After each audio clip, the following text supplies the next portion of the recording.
Hola, ¿qué tal, jóvenes? Bienvenidos de nuevo al curso de biología. El día de hoy desarrollaremos el tema de anatomía humana. La anatomía humana se divide en dos grupos, ¿no? La anatomía microscópica y la anatomía macroscópica. Y en esta oportunidad vamos a desarrollar el contenido de la anatomía humana microscópica. La anatomía microscópica lo estudia una ciencia llamada histología. Profesor, ¿qué es histología? La palabra histología deriva de dos voces griegas. Histos, que significa tejidos, y logos, que significa estudio o tratado. Entonces, ¿la histología qué es? La histología es la ciencia que estudia los tejidos.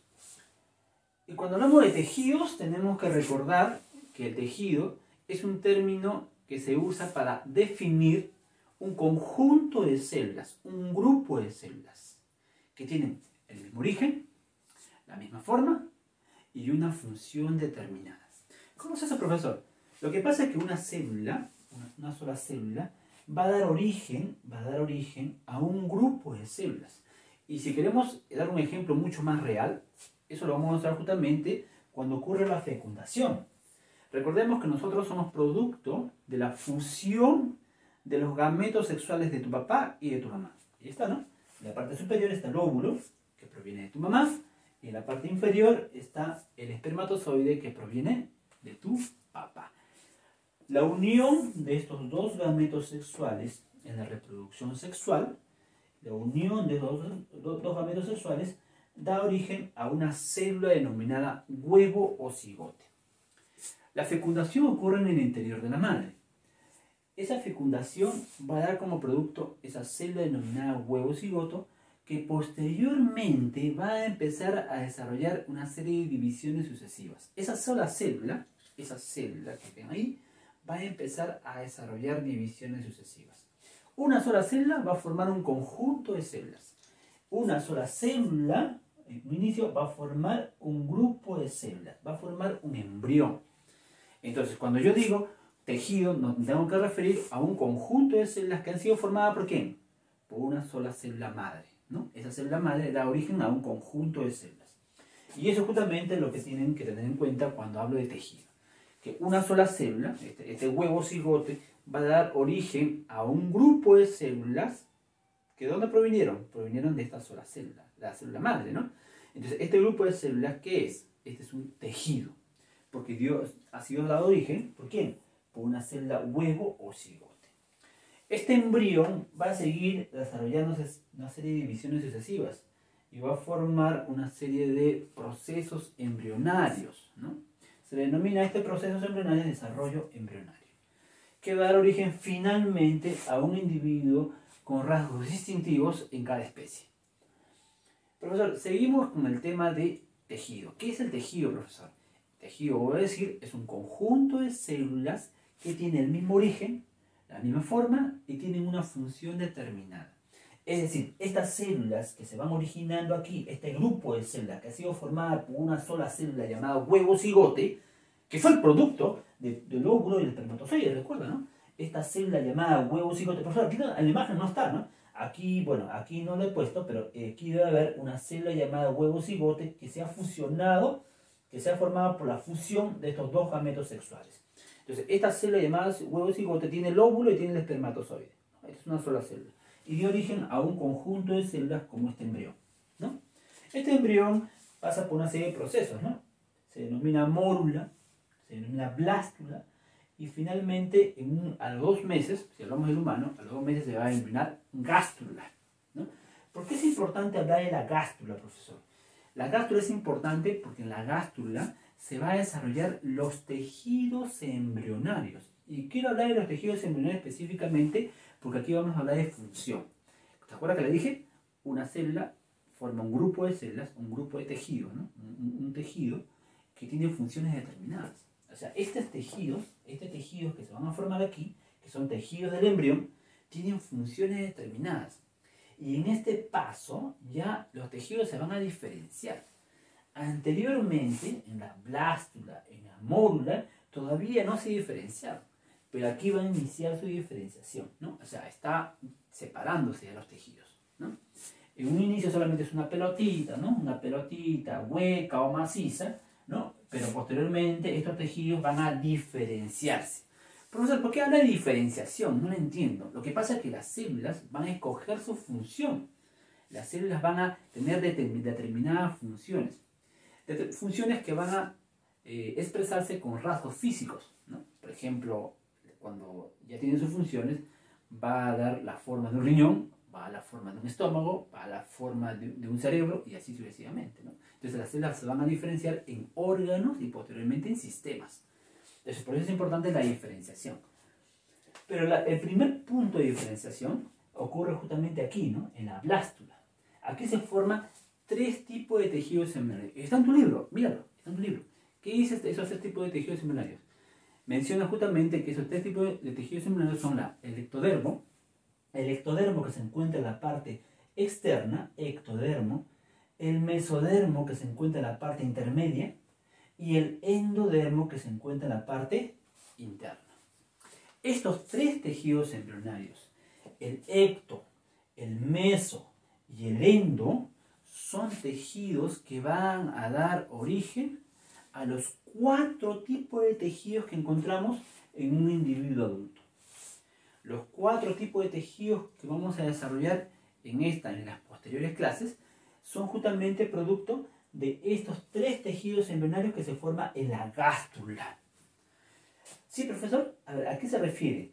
A ver, te comento que el ectodermo es un tejido que va a formar, este tejido de acá, va a formar, ¿sabes qué tejido? Va a formar el tejido nervioso. El ectodermo formará el tejido nervioso. ¿Ya? Ectodermo forma el tejido nervioso. El ectodermo también forma el tejido epitelial externo. Este tejido epitelial externo, o sea, que reviste externamente nuestro cuerpo, justamente también lo forma el ectodermo. Después, en la parte intermedia, ¿se acuerdan cómo se llama? ¿Te acuerdas? Mesodermo. El mesodermo va a formar mayor cantidad de tejidos, ¿no?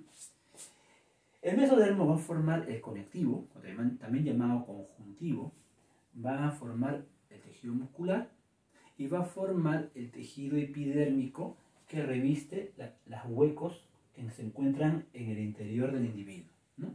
Recordemos que en el interior del individuo hay órganos y esos órganos también están revestidos. Por ejemplo, los pulmones están revestidos, ¿no? El corazón también está revestido, ¿no? Toda la parte de las vísceras también están revestidos. Entonces, ese revestimiento es un tejido también epidérmico, epitelial, ¿no? También es formado por el mesodermo, ¿ya? Entonces, recordemos eso, ¿ya? Y por último, el más interno, que es el endodermo. ¿Quién forma el endodermo, profesor? El endodermo lo forma los tejidos epidérmicos, ¿no? También epidérmicos, pero son los que van a revestir el sistema digestivo, ¿no? Por ejemplo, la boca, el esófago, el estómago y todos los intestinos son revestidos por el endodermo, ¿no? Entonces, de esta forma se van a desarrollar los tejidos diferenciados a partir de los 3 tipos de tejidos: tejido ectodermo, mesodermo y endodermo. ¿Ya? No te olvides eso, ecto, meso y endo. Si yo les pregunto, ¿qué tejido embrionario forma? ¿Qué tejido diferenciado? ¿Qué tejido diferenciado? Recordemos que hay 4 tipos de tejidos diferenciados que he hablado aquí, ¿no? 4, ¿no? Recordemos, ¿eh? Epitelial, ¿no? Epitelial. Después que habla conectivo, ¿te acuerdas? Después que es muscular y después que es, ¿te acuerdas? Nervioso, ¿no? Les repito de nuevo, ¿no? Tejido epitelial, tejido conectivo, tejido muscular y tejido nervioso. Son 4 tipos de tejidos diferenciados. ¿Diferenciados por qué? Porque van a tener funciones determinadas. Profesor, o sea, ¿no? En nuestro cuerpo solamente hay 4 tipos de tejidos diferenciados. En verdad hay más, ¿no? Pero lo voy a clasificar de esa forma para que sea más fácil, ¿no? Estudiarlos, ¿ya? Pero hay más. El tejido más diverso es el tejido conectivo. Por ejemplo, en el tejido conectivo tenemos al tejido que forma los huesos, al tejido que forma la sangre, ¿no? Al tejido que forma la grasa, ¿no? Entonces hay más variedad de tejidos, ¿no? Entonces, pero vamos a casi diferenciarlos por esos 4 tipos de tejidos. O sea, 3 tejidos embrionarios, que es el ecto, el meso y el endo, formará 4 tipos de tejidos diferenciados, que es el muscular, el conectivo, el epitelial y el nervioso. Profesor, ¿y hoy día qué vamos a desarrollar? El día de hoy vamos a desarrollar el tejido epiteliales, los tejidos epiteliales. Cuando hablamos de tejidos epiteliales, vamos a desarrollar una serie de características para identificarlos, ¿no? ¿Qué característica tiene el tejido epitelial? Observen esta imagen. Esta imagen representa el tejido epitelial. Recordemos que cuando hablamos de tejidos nos referimos a un conjunto de células, ¿no? Que están organizadas y que han sido formados por una célula madre, ¿no? y tienen la misma forma. Pero su característica más importante, ¿cuál es? Es que tienen la misma función, ¿no? Recuerden eso, ya, esa es la definición de tejido. Pero una característica de un tejido también es que sus células tienen un espacio, ¿no? Fuera de sus células hay un espacio, se llama espacio intercelular, ¿no? O sea, en un tejido vamos a encontrar células, ¿no? Células, pero siempre hay un espacio. Generalmente hay un espacio. Pero en este tejido que vemos acá, hay poco espacio. ¿Por qué hay poco espacio, profesor? Porque los tejidos epiteliales se encuentran casi juntos. Miren, se encuentran muy cerca. Esa es la diferencia que tienen los tejidos epiteliales con los demás tejidos, ¿ya? Que son tejidos que tienen poco espacio intercelular. ¿Por qué es importante que un tejido tenga espacio? ¿Por qué es importante que las células se encuentren espaciados? Porque en ese espacio hay sustancias nutritivas, hay conductos sanguíneos que van a transportar nutrientes, ¿no? Entonces, eso es importante, ¿no? Como estas células se encuentran casi juntas, hay poco espacio intercelular para la formación o para el transporte de sustancias. Es decir, no va a haber vasos sanguíneos que irriguen o que nutran a estos tejidos. No hay vasos sanguíneos. Como no hay vasos sanguíneos, ¿no? Va a haber otra estrategia mediante la cual este tejido se va a alimentar. ¿Qué estrategia, profesor? Y la estrategia está en base a las uniones que presentan. Por ejemplo, como estas células están muy juntas, ellos tienen uniones. Por ejemplo, hay 3 tipos de uniones. Hay uniones que cierran las aberturas, o sea, cierran totalmente. Estas uniones de acá se llaman uniones estrechas, ¿no? O uniones ocluyentes también se llaman. Cierran. Es como un cierre, ¿no? Cierra. Por ejemplo, en el intestino hay bastantes de esas uniones, ¿no? En el intestino delgado, cuando se absorben sustancias, estos tejidos están unidos, tienen un cerrojo, no dejan paso de sustancias, ¿no? No permiten el paso de sustancias. Entonces, se llama uniones ocluyentes. Uniones ocluyentes, está cerrado, ¿no? Forma un cerrojo. Están así, ¿no? Bien cerrados. Ahora, después hay otro tipo de tejido. Hay otro tejido que une las células. Esta de aquí se llama uniones adherentes. Unen las células. También lo hay aquí, pero en la imagen no lo he puesto, pero también hay aquí una célula con célula y una célula con membrana basal. Se llaman uniones adherentes. Uniones adherentes, ¿no? Entonces tenemos 2 uniones, las uniones ocluyentes y las uniones adherentes. Después hay otra unión, que es la unión comunicante. Miren, unión comunicante. La unión comunicante es la unión que va a permitir el transporte de sustancias. La unión comunicante es la que transporta sustancias. Entonces hay 3 tipos de uniones. Las uniones ocluyentes cierran el paso de sustancias. Uniones comunicantes, adherentes, la que permite la unión entre esta parte de acá, ¿no? Este lugar de aquí, que es la parte basal, ¿no? Con esta célula, ¿no? Y también permite la unión de célula y célula, ¿no? Uniones adherentes. Y por último, las uniones comunicantes. Las uniones comunicantes son las que van a permitir el transporte de sustancias. Entonces, ¿qué es lo que hay acá abajo, profesor? Porque todas tienen, mira, toda esta parte azul, ¿qué es, profesor? La parte azul corresponde a la membrana basal. Es la otra característica que tiene el tejido epitelial. Presenta una membrana basal que los nutre. Esta membrana basal va a nutrir al tejido epitelial. Y esta membrana basal está formada por otro tipo de tejido que vamos a ver la siguiente semana, que es tejido conectivo. Entonces, esta membrana basal tiene nutrientes, tiene fibras, nutrientes, células que están nutriendo al tejido epitelial. Entonces, los nutrientes pasan de aquí hasta acá y de aquí pasan por los canales, ¿no? Pasan por los canales. Y así sucesivamente se nutren todas las células, ¿no? Eso es lo que observamos justamente en las características de un tejido epitelial. Hemos mencionado entonces, presenta escaso espacio intercelular, ¿no? Entonces, ¿qué más hemos mencionado? Presenta una membrana basal, ¿no? Segunda característica. A ver, como no hay espacio, por lo tanto, no hay vasos sanguíneos que van a transportar nutrientes. Porque generalmente en un tejido, ¿qué lo nutre? Los vasos sanguíneos. Aquí no hay vasos sanguíneos. Entonces, son avasculares o no presentan vasos sanguíneos. ¿Qué más, profesor? Como observan aquí, como van a observar más adelante, estas células tienen forma geométrica. Generalmente tienen forma geométrica. Es decir, tienen forma planada, cuboidea, o piramidal y así sucesivamente, ¿no? Tienen forma geométrica. También en estos tejidos se observa que hay terminaciones nerviosas.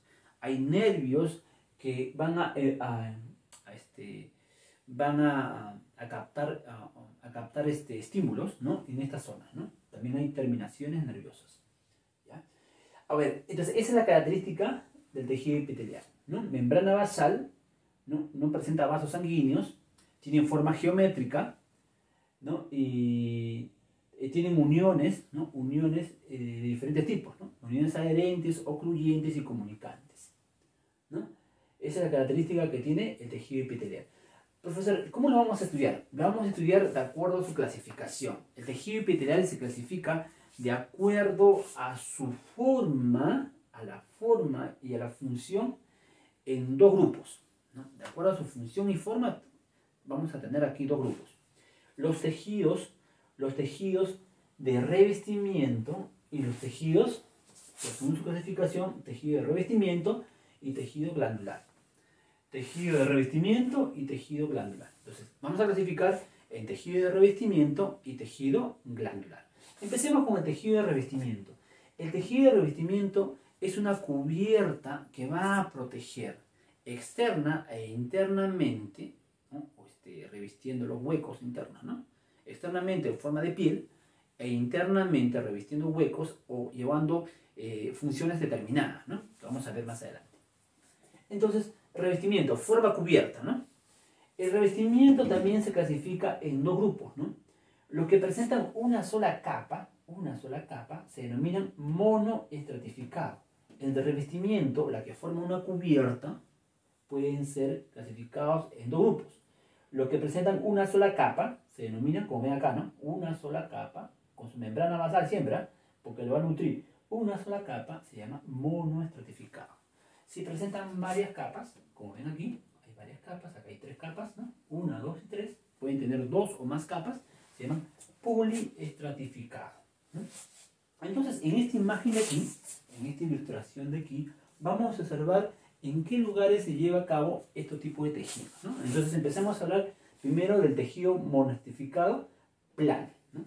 Por ejemplo, en un monoestratificado plano, ¿en dónde encontramos, profesor? Un monoestratificado plano, recordemos que presenta una membrana basal y una célula escamosa achatada, por eso se dice monoestratificado plano, ¿ya? ¿En dónde se encuentra el monoestratificado plano? ¿En dónde lo encontraremos? ¿En qué parte, profesor, se encuentra el monoestratificado plano? Se encuentra revistiendo los alvéolos pulmonares que van a permitir la difusión de gases. En los pulmones se lleva a cabo el intercambio gaseoso, que es incorporar oxígeno a la sangre y eliminar dióxido de carbono, ¿no? Oxígeno, ¿quién no se lleva a cabo ese intercambio gaseoso? No la boca ni la nariz. ¿Quién lo lleva a cabo? Los alvéolos pulmonares que se encuentran en los pulmones, ¿no? Entonces, intercambio gaseoso, pulmones. ¿En dónde más, profesor? En los vasos sanguíneos. Los vasos sanguíneos están revestidos internamente, o sea, en la parte interna que se llama lumen, es el lumen donde se transporta la sangre, el lumen es el espacio, ¿no? En ese lumen va a estar revestido por una capa para que no se irrigue esa sangre, ¿no? Para que las células no irriguen esa sangre, no se nutran, las células que revisten esto, entonces está permeabilizada por un epitelio. ¿Cómo se llama ese epitelio? Se llama epitelio monoestratificado plano. Entonces, en dos lugares. ¿Dónde hemos dicho? Hemos mencionado justamente en los alvéolos pulmonares y en los vasos sanguíneos. Epitelio plano. También se encuentran en el glomérulo, también se ha identificado en el riñón, ¿no? En el riñón, ¿no? En el glomérulo, ¿no? En la parte del glomérulo. También se ha mencionado ahí, ¿no? En el riñón, recordemos que hay una estructura llamada nefrón, ¿no? En el riñón hay un tejido, ¿no? Hay una parte, hay un tejido que reviste a un componente del riñón, ¿no? También en los riñones se encuentra justamente este tipo de tejido, ¿ya? En una parte del riñón, llamado nefrón o glomérulo. Nefrón glomérulo, ¿no? Ahora, el cúbico, profesor. El cúbico, ¿dónde se encuentra, profesor? El cúbico lo encontramos en el epitelio modificado cúbico. Recordemos que cúbico se refiere a que tienen las mismas caras, ¿no? Las caras son de la misma dimensión, ¿no? Forman un cubo. Y este cúbico lo encontramos revistiendo externamente el útero de la mujer, ¿no? Entonces, perdón, el ovario de la mujer, ¿no? Externamente el ovario, reviste externamente el ovario, ¿no? También encontramos en las glándulas, ¿no? En las glándulas tiroides, ¿no? En las glándulas tiroides y glándulas tiroides y hay otras glándulas más también que encontramos, ¿no? Como las glándulas salivales, ¿no? También encontramos ahí. Pero principalmente en la glándula tiroides y también externamente en el ovario, ¿no? Entonces, monotificado cúbico. También en donde, profesor, también el cúbico lo encontramos en el riñón, ¿ya? En el riñón. Aquí en el riñón también hay monotificado cúbico, ¿ya? También en el riñón. En otra parte del riñón, de otra parte del nefrón, ¿no? Que son los túbulos nefronales, ¿no? Los túbulos renales están revestidos por este tipo de epitelio, ¿ya? Profesor, ¿el plano y el cúbico están en el riñón? Sí, ¿ya? Sí, pero en dos lugares diferentes, ¿ya? Entonces, eso también hay que ver. Ahora, el policertificado cilíndrico, el monocertificado cilíndrico, aquí es mono, por favor, aquí es mono, es M significa mono. El monoestratificado cilíndrico, el monocertificado cilíndrico, se encuentra en tres lugares, ¿no? De tres formas, perdón, ¿no? ¿Por qué, profesor, de tres formas? Lo que pasa es que en la parte apical, recordemos que en cilíndrica le denominan así porque tienen dos lados más altos que los restantes, ¿no? Estos lados, por ejemplo, son más cortos que los de acá, ¿no? Estos lados son más altos, en forma de un cilindro, ¿no? Ahora, les decía que el cilíndrico tiene tres formas. El no modificado, que es el de aquí, ¿no? El no modificado, que es lo que está en la figura. El otro sería con microvellosidades, ¿no? Que es así, ¿no? El otro es con microvellosidades, que es como está en la imagen, ¿no? Y el otro es así. El otro es así. El otro es así. ¿Cómo, profesor? Tiene unos pelitos. Le llaman cilios. Entonces hay dos formas, ¿no? Hay uno que no tiene nada, se llama no modificado. Y el modificado es el que tiene unos deditos, ¿no? Unas ondulaciones, le llaman microvellosidades. Y hay otro que tiene pelitos o cilios, se llaman cilios en verdad, ¿no? Entonces, puede ser no modificado o modificado. Si es modificado, la parte apical, recordemos que esta es la parte basal y esta es la parte apical, ¿no? La parte apical tiene modificaciones. Pueden tener ondulaciones y le llaman concepillo o también le llaman chapa estriada, ¿no? O también le llaman microvellosidades, ¿no? Esta de aquí, ¿no? Microvellosidades. Y después puede tener cilios, ¿no? Son unos pelitos, tienen cilios, apéndices cortos llamados cilios. Ya. ¿En dónde se encuentra, por ejemplo, lo que no tiene modificaciones? Se encuentra en el intestino grueso y en el estómago. En el estómago y en el intestino grueso se encuentra un cilíndrico no modificado. La que presenta ondulaciones, así como lo observan aquí, ondulaciones, se encuentra en la vesícula biliar, ¿no? En la vesícula biliar, y se encuentra en el intestino delgado. En el intestino delgado, por ejemplo, se va a encargar de absorber, ¿no? De absorber nutrientes. Y en la vesícula biliar, de absorber agua, ¿no? Y este de aquí, profesor, este de aquí es el ciliado, se encuentra, el ciliado con cilios, se encuentra en las trompas de falopio y va a permitir justamente el transporte del óvulo para la fecundación, ¿no? Ciliado. Entonces, esos son los tres tipos de modificaciones que hay, modificaciones o no que hay en el cilíndrico, ¿no? Ahora el policertificado, el que presenta varias capas, ¿no? Recordemos que las capas pueden ser de acuerdo a la última capa, ¿no? Si hay varias capas, tenemos que ver cómo es la última capa. Si la última capa, por ejemplo, es achatada, le llaman plano, poliestratificado plano. Si la última capa es cúbica, poliestratificado cúbico. Si la última capa es cilíndrica, poliestratificado cilíndrico. Va a depender cómo es la parte apical, ¿ya? Para el nombre del tejido. Por ejemplo, el poliestratificado plano puede ser de dos tipos.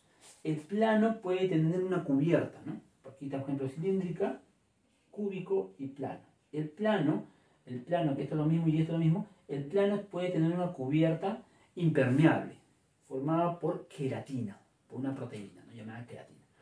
Si este plano, poliestratificado plano, tiene la capa llamada queratina, o sea, está queratinizada, ¿eso dónde lo encontramos? Lo encontramos en la piel, en toda nuestra piel, reviste todo nuestro cuerpo, ¿no?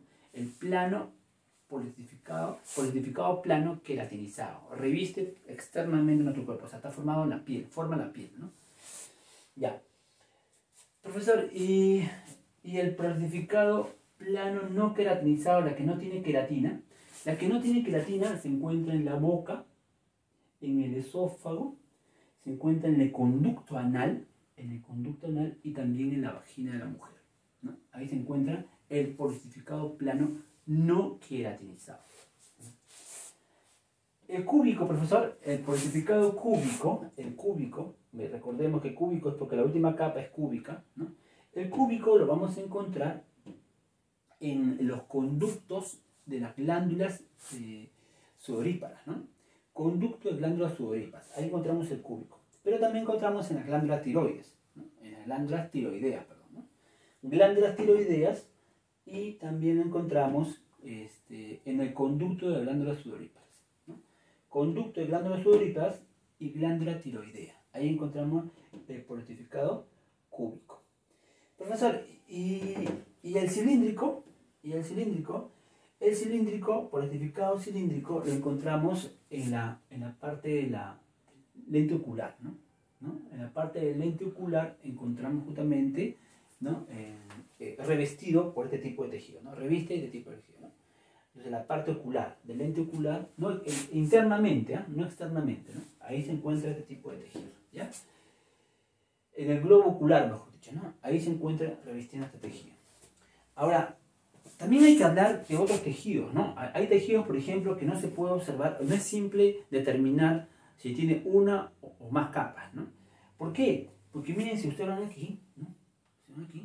Miren, este tejido, sus núcleos se encuentran en varios niveles. Y ya da la impresión de que hay dos capas, ¿no? Como ven acá.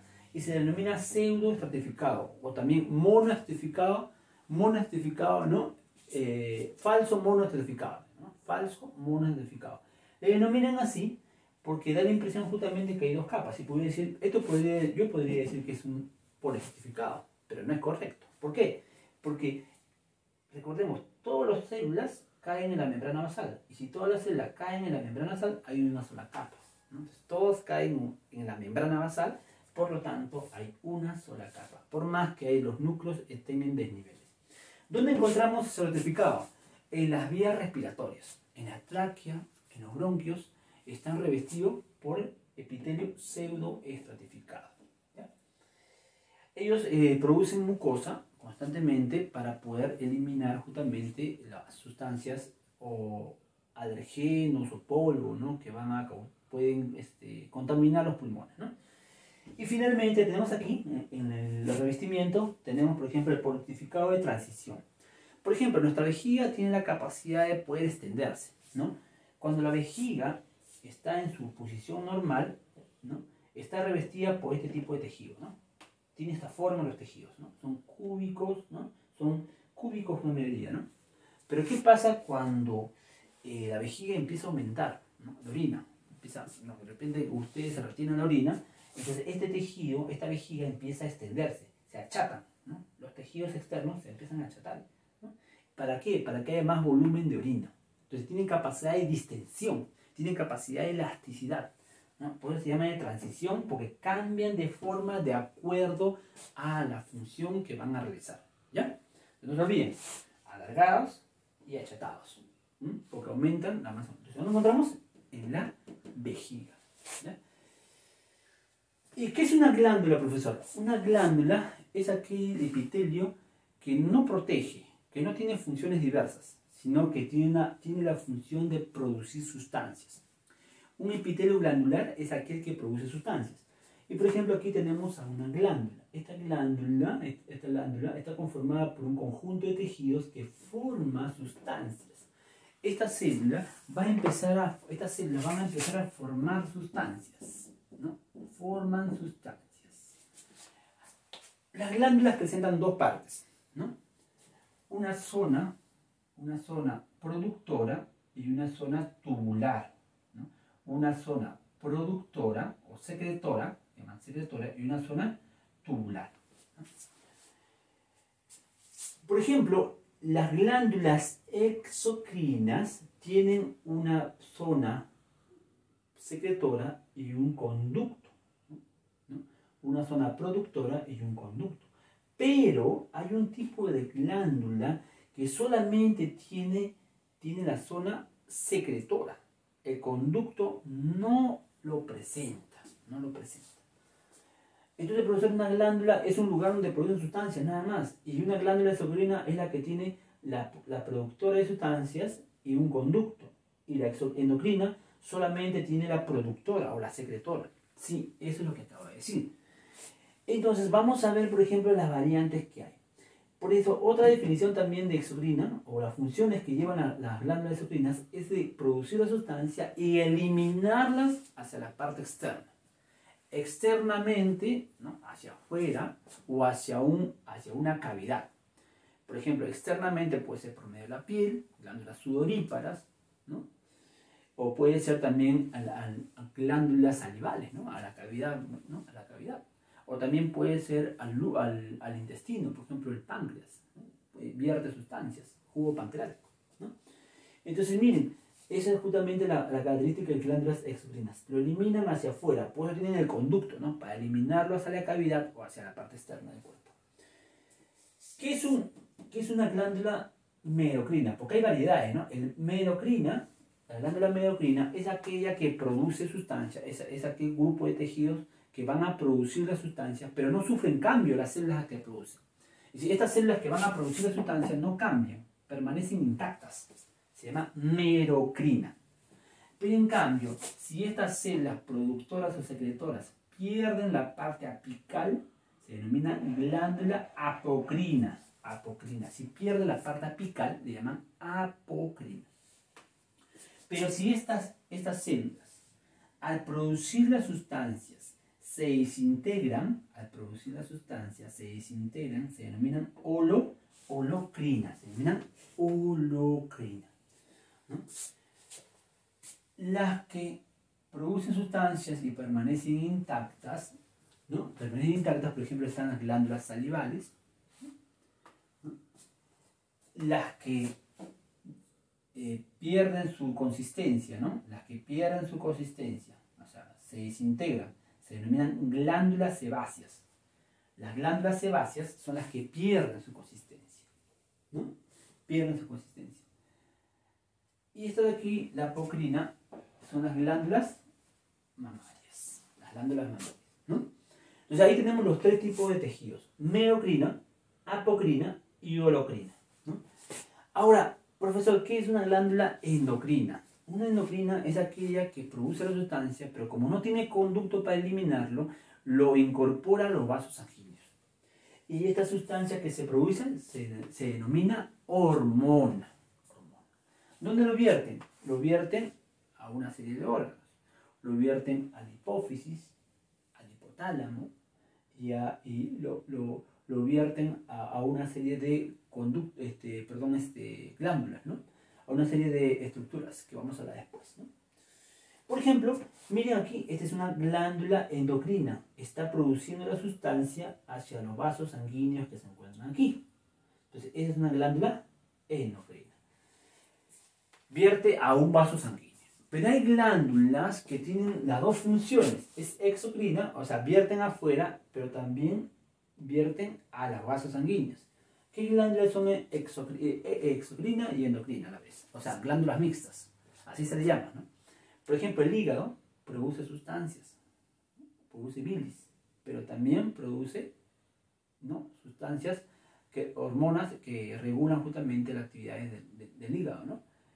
El páncreas también, por ejemplo, el páncreas, ¿no?, las células de Langerhans, ¿no?, producen hormonas, ¿no?, la insulina, por ejemplo, el glucagón.